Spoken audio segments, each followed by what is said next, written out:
उमळवाडमध्ये मोजणी अधिकाऱ्यांनी फिरवली पाठ, शेतकऱ्यांनी केला राष्ट्रीय प्राधिकरण व सरकारचा निषेध। चौपट भरपाई व उदगाव बायपासवरून होणारा मार्ग न्यावा यासाठी सातत्याने आंदोलने सुरू असताना उमळवाड तालुका शिरोळ येथे सोमवारी भूमी अभिलेखकडून मोजणी करण्यात येणार होती। मात्र उमळवाड येथील शेतकऱ्यांचा तीव्र विरोध पाहून मोजणीसाठी नियुक्त केलेले कर्मचारी उमळवाडकडे फिरकलेच नाहीत। अखेर दुपारी 12 वाजता शेतकऱ्यांनी राष्ट्रीय प्राधिकरण व सरकारचा निषेध नोंदवत निदर्शने केली। शिवाय मागण्या मान्य झाल्याशिवाय राष्ट्रीय प्राधिकरण व भूमी अभिलेखच्या अधिकाऱ्यांना शेतात पाय ठेवू देणार नसल्याचा निर्णय घेण्यात आलाय। सोमवारी उमळवाड व मंगळवारी उदगाव येथील बाधित शेतीची मोजणी करणार असल्याच्या नोटिसा शेतकऱ्यांना आल्या होत्या। त्यानुसार सोमवारी 9:30 वाजता मोजणी अधिकारी व कर्मचारी येणार होते। मात्र शेतकऱ्यांचा विरोध पाहून मोजणी कर्मचारी मोजणीला आलेले नाहीत।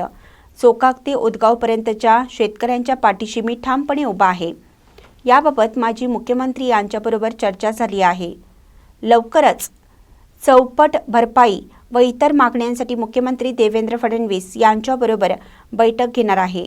तोपर्यंत मोजणीला स्थगिती दिली आहे। शेतकऱ्यांच्या प्रश्नावर मी गंभीर असून यात कोणी राजकारण काम करायचं नाही। शिवाय अनेक जण वेगवेगळ्या अफवा पसरवत आहेत। शेतकऱ्यांनी या अफवांवर विश्वास ठेवू नये। त्यामुळे चौपट भरपाई व अन्य मागणीसाठी तोडगा काढल्याशिवाय गप्प बसणार नसल्याचे आमदार राजेंद्र पाटील यड्रावकर यांनी उमळवाडच्या शेतकऱ्यांना सांगितलं। ही 17 मार्चची नोटीस आम्हाला दिलेली आहे। आम्ही सर्व शेतकरी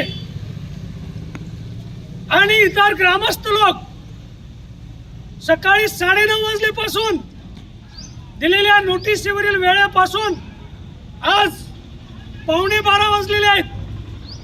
जवळजवळ 2.5 तास आम्ही या भूसंपादन अभिलेखाच्या अधिकाऱ्यांची कर्मचाऱ्यांची वाट पाहत इथं थांबलेलो आहोत। सकाळपासून आमची कामधंदा बंद करून या नोटीसीवरती विश्वास ठेवून इथं आम्ही हजर आहोत।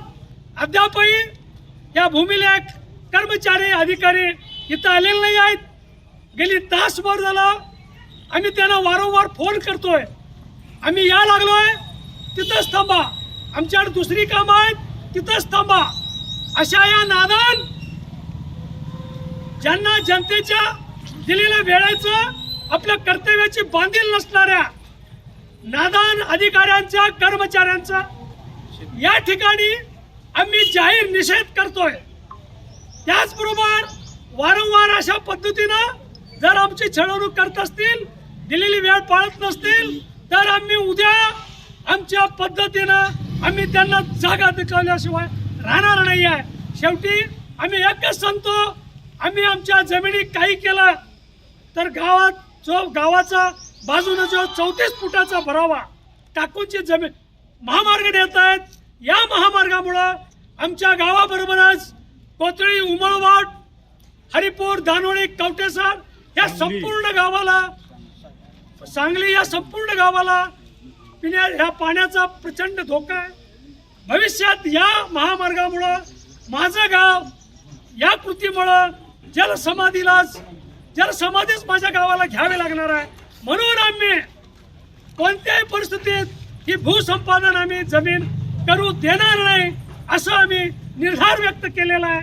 आणि या ठिकाणी आज अद्यापपर्यंत हे लोक आलेले नाही आहेत, म्हणून मी या शासनाचा कर्मचाऱ्यांचा मी तीव्र निषेध व्यक्त करतोय। यावेळी विद्याधर कर्वे, सुदर्शन मगदूम, अनुपम मगदूम, चेतन खोंद्रे, ऋषभ पाटील, डॉक्टर सुहास मगदूम, राजगोंडा मगदूम, सुनील कामण्णा, दानलिंग दनाणी, वैभव भोवरे, सचिन मगदूम, बाळू दांड, सचिन नकाते यांच्यासह शेतकरी मोठ्या संख्येने उपस्थित होते।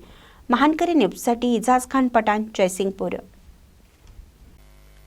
ताज्या बातम्यांसाठी महानकरीला सबस्क्राइब करा आणि बेल आयकॉनला क्लिक करा।